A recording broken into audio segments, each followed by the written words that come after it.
느헤미야 12장까지 해서 성벽 봉헌까지의 모든 일이 마무리됩니다.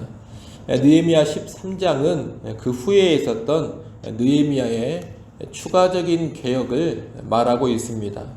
이 13장은 느헤미야가 페르시아 바사로 갔다가 다시 유대로 돌아온 이후의 사건들입니다.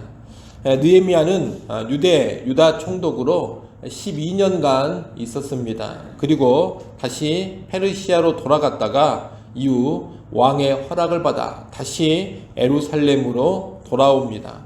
그런 내용이 13장 6절 7절 상반절에 나와 있습니다. 느헤미야가 페르시아에 머물렀던 기간은 정확하게 알 수 없습니다. 6절 하반절에 보면 며칠 후 이런 말이 나오는데 며칠 후라고 되어 있으니 3, 4일 정도로 오해할 수가 있습니다. 며칠 후보다는 얼마 후 이렇게 번역하는 것이 더 좋겠습니다. 아마 페르시아에 2, 3년 정도 머무르지 않았나 그렇게 생각이 됩니다. 그런데 이 느헤미야가 페르시아에 있는 동안에 귀한 공동체 안에 우려스러운 일들이 발생했습니다. 이에 느헤미야는 예루살렘에 다시 돌아온 후에 재개혁을 추진해 가는 겁니다. 느헤미야 13장에는 모두 5가지의 재개혁 정책이 나오는데 오늘 본문은 그 가운데 2가지를 말하고 있습니다. 첫째는 포로 생활에서 귀환한 이스라엘 공동체 안에 있는 암몬 사람과 모압 사람을 걸러내는 일이었습니다.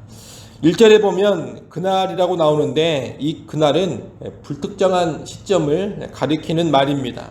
느헤미야가 다시 유다 총독으로 예루살렘으로 돌아온 후에 어느 한 시점을 말하고 있는 것으로 볼 수 있겠습니다. 그날 느헤미야는 백성들을 불러 모으고 모세의 책, 율법책을 낭독하여 듣게 했습니다. 아마 신명기 말씀을 낭독한 것으로 보이는데 신명기 23장 3절부터 5절 말씀에는 암몬 사람과 모압 사람은 영원히 하나님의 총회에 들어오지 못한다. 그런 규정이 있습니다. 그 이유는 그들이 이스라엘이 가나안 땅으로 행진할 때 돕기는커녕 오히려 저주하며 회방했기 때문입니다. 백성은 이 말씀을 듣고 즉각 반응을 합니다. 그래서 섞인 무리를 회중 가운데에서 분리해냅니다. 3절 말씀을 같이 한번 읽어보겠습니다. 3절 말씀 함께 읽습니다. 백성이 이 율법을 듣고 곧 섞인 무리를 이스라엘 가운데에서 모두 분리하였느니라. 아멘. 그들 가운데 있던 이방인들을 거룩한 성에 참여하지 못하도록 모두 내보낸 겁니다. 그전에 이스라엘 가운데에는 모압 사람, 암몬 사람들이 들어와 섞여서 살고 있었습니다. 그리고 이스라엘 백성은 이방 사람들의 삶의 방식을 그들 안에서 용인하고 있었습니다. 그들과 어우러져 지내고 있었던 겁니다. 그런데 이제 모세의 율법, 하나님의 말씀에 따라서 그들의 잘못을 깨닫고 이방 사람들을 여호와의 총회, 성회에서 완전히 배제시켜 버린 겁니다. 이와 아울러 느헤미야는 또 하나의 문제를 발견합니다. 성전의 방을 맡은 제사장 엘리야십이 암몬 사람 도비야를 위해서 성전 안에 큰 방을 하나 마련해 준 겁니다. 여러분, 도비야가 어떤 사람입니까? 이 도비야는 여호와의 총회에 들어오지 못하는 암몬 사람일 뿐만 아니라 예루살렘 성벽의 재건을 계속해서 회방했던 사람입니다. 그런데 성전의 제사장이 그와 친분 관계를 맺고 성전 안에 이 도비야가 거주하고 활동할 수 있는 방까지 마련을 해준 겁니다. 그 방은 원래 성전의 물품을 보관해 두는 공간입니다. 그런데 제사장 엘리야십은 자기의 고난을 남용해서 도비야가 그 방을 사적으로 사용할 수 있도록 내어준 겁니다. 이 일 역시 느헤미야가 예루살렘에 없을 때 벌어진 일입니다. 아마 제사장 엘리야십은 페르시아로 돌아간 느헤미야가 다시 돌아오지 않으리라 그렇게 생각을 하고 제멋대로 이런 일을 벌인 것 같습니다. 느헤미야는 암몬 사람 도비야, 하나님의 대적인 이 도비야가 성전 안에 머물고 성전의 방을 사용하는 것은 거룩한 성전을 더럽히는 일이라고 간주했습니다. 그는 이 문제를 심각하게 여기고서 도비야의 가구들을 모두 그 방 밖으로 내던져 버렸습니다. 그리고 그 방을 정결하게 하고 다시 성전의 물품들을 그 방 안으로 들여 놓습니다. 원래의 목적대로 복귀를 시킨 겁니다. 이성과 같은 느헤미야의 첫 번째 개혁 정책은 혼합주의를 철저히 배제하고 공동체의 순수함 그리고 성전의 거룩함을 지킨 것입니다. 달리 말하면 구별됨을 강조하는 거룩의 회복이라고 말할 수가 있겠습니다. 오늘날도 이런 거룩의 회복이라는 개혁이 필요합니다. 공동체 안 교회 안에는 언제나 이방의 것, 세상의 것들이 침투해 들어오곤 합니다. 세상의 가치, 세상의 철학, 세상에 죄악된 것이 들어와서 성도들과 함께 공존을 한다는 겁니다. 그런 것들을 교회가 용인하고 성도들이 세속적인 것들과 함께 어우러져 지내기도 합니다. 또는 예수를 믿지 않는 것이 분명한 사람들이 교회 안에 버젓이 들어와서 떡하니 자리를 차지하고 있기도 합니다. 하나님을 인정하지도 않고 때로 대적하는 세상 사람들과 교회 지도자들이 아주 친밀한 관계를 맺고서 그들이 교회 안에서 그들의 거점을 마련하고 버젓이 활동하도록 허락을 해주기도 합니다. 이런 모습들은 다 거룩을 훼손하는 모습들입니다. 오늘 우리에게 혹시라도 그런 모습이 있다면 철저하게 제거해야 될 모습이라는 것을 알아야 합니다. 오늘 우리는 우리의 모습, 우리의 상태를 하나님의 말씀 앞에 비추어 봐야 합니다. 말씀을 듣고 배우며 그 말씀에 비추어서 세속적인 것이 우리 안에 들어와 있다면 솎아내야 합니다.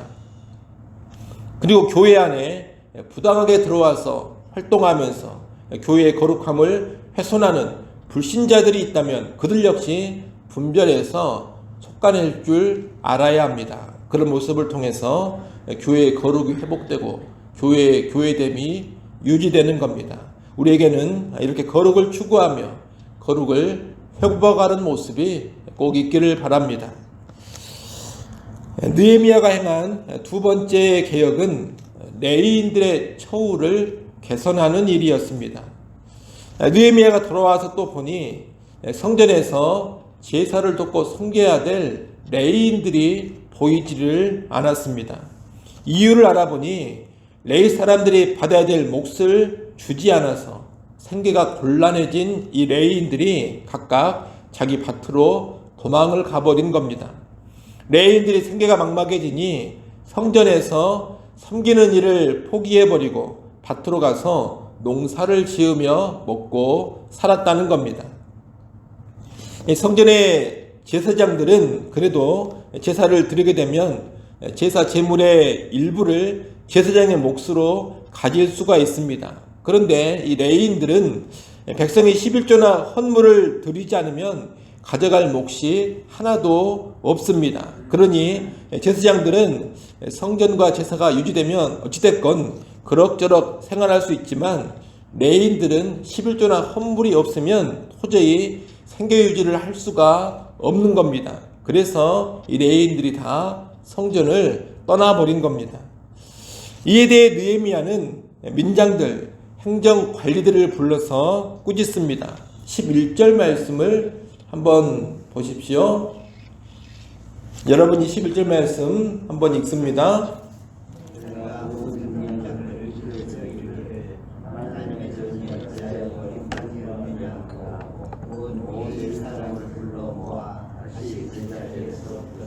아멘.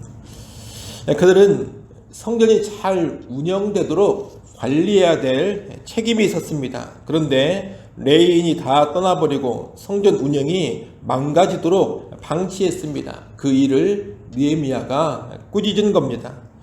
느헤미야는 레위인들을 다시 불러 모아서 성전에서 봉사하는 자리에 세웁니다. 그리고 백성들로 하여금 곡식, 포도주, 기름에 11조를 들여 성전의 곡간을 다시 채우게 합니다. 그리고 13절에 보면 충직한 네 사람을 곡간의 관리자로 삼고 레위인들에게 잘 나누어 주도록 했습니다. 이를 통해 레위인들의 생계를 책임지고 다시 성전의 봉사가 제대로 이루어지도록 한 것입니다. 사실 이 이스라엘 백성들은 느헤미야 9장과 느헤미야 10장에서 하나님과 언약을 체결하면서 무엇을 결단했느냐? 하나님께 드릴 것을 우리가 마땅히 드리겠습니다. 이렇게 결단을 했던 사람들입니다. 그런데 몇 년이 못 가서 그 결단은 다 무너져 버리고 11조를 비롯한 각종 헌물 드리기를 다 포기해 버린 겁니다. 그로 인해 레위인들의 삶이 무너지고 성전이 제대로 운영되지 못했던 겁니다. 백성이 11조를 비롯한 헌물 드리기를 포기한 것은 다른 이유가 아닙니다. 돈에 대한 욕심 때문입니다. 돈 욕심으로 마땅히 드릴 것을 드리지 않았고 그로 인해 성전의 운영이 망가졌습니다. 백성의 탐욕이 하나님의 성전을 무너뜨린 겁니다. 오늘날도 성도들은 하나님의 성전인 교회가 잘 운영되게 하는 일에 깨어 있어야 합니다. 특별히 이를 위해서 교회에 풀타임 사역자들을 배려하고 그들의 생계를 책임질 줄도 알아야 합니다. 이와 연관해서 중요한 것이 바로 헌금입니다. 주의 백성의 헌금을 통해서 풀타임 사역자들의 생계가 유지되고 교회의 사역이 제대로 돌아갑니다. 하나님은 그런 방식으로 교회가 유지되게끔 하셨습니다. 그러므로 주의 백성이 재물을 사랑함으로 헌금에 인색해지고 헌금을 외면한다면 결국 교회가 하나님의 성전이 망가지는 결과를 초래합니다. 달리 말하면 성도들의 탐욕이 예배와 선교를 비롯한 하나님의 사역을 망가뜨린다는 겁니다. 그렇기 때문에 과도한 헌금을 조장하면서 자기 배만 불리는 지도자들의 탐심도 문제지만 헌금하지 않으려고 하는 성도들의 탐심도 큰 문제라는 것을 알아야 합니다. 여러분, 목회자는 목회자대로 그리고 성도는 성도대로 돈 욕심, 탐심을 버려야 합니다. 특히 오늘 본문에서는 성도들의 물질적 책임 감당을 강조한다는 것을 잘 아시고 하나님 앞에서 바른 헌금 생활을 하시기 바랍니다. 돈 욕심이나 인색함을 버리시고 믿음과 감사함과 자원함으로 후하게 헌금하십시오. 그리하여서 하나님의 성전인 교회를 견고하게 잘 세워갈 수 있기를 간절히 바랍니다. 기도하겠습니다.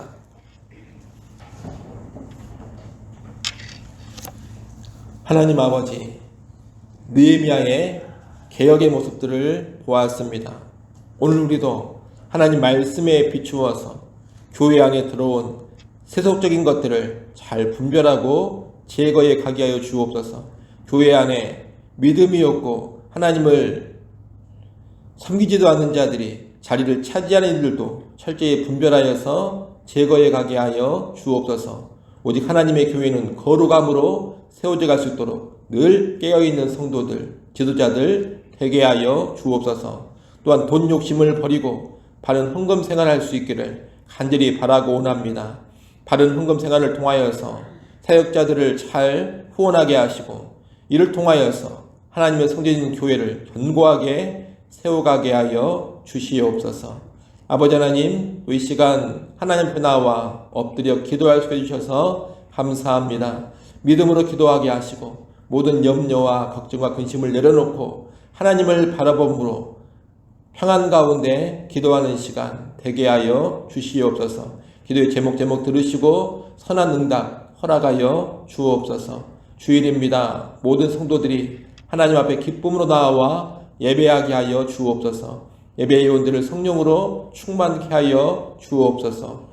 모든 성도들이 영과 진리로 예배하게 하시고 우리 유치부, 유초등부, 중고등부, 청년 모임에도 하나님의 은혜가 넘치게 하여 주옵소서.